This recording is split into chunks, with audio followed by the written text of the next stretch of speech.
What do you think many of the more extreme right wing need to hear or see to help them come to terms with what's wrong with their direction and possibly turn away from these extreme ideas and rhetoric? Now, that's a very interesting question because I don't know that there is a limit. You know, is there a line in the sand that many of these extreme MAGA people need to see before they realize that they're on the wrong side of history? Now, you would think January 6th would have been the thing, but it wasn't.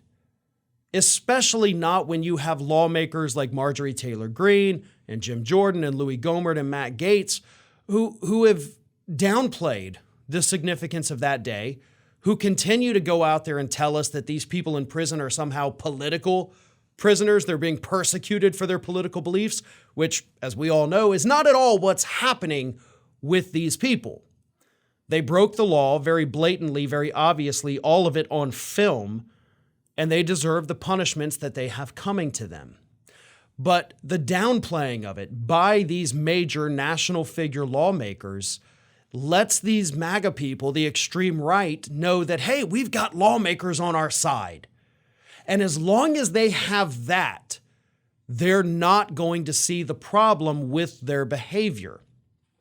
The same goes for Donald Trump and his dining with the white nationalists, the anti-Semites, Nick Fuentes, Kanye West, obviously.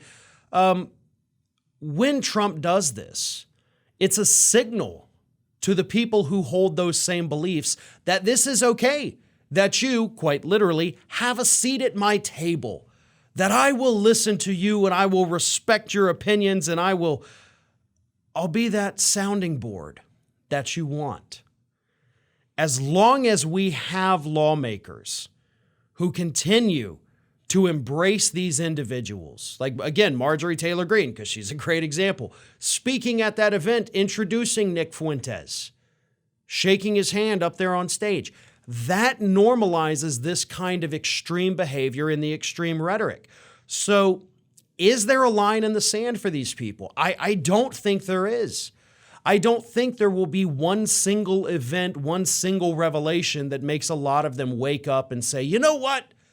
I'm totally wrong about this. I renounce my MAGA ways. What has to be done is getting rid of the cheerleaders. And that is the lawmakers who approve of this, the lawmakers who accept and embrace it and defend it on our national airwaves and, of course, in Congress.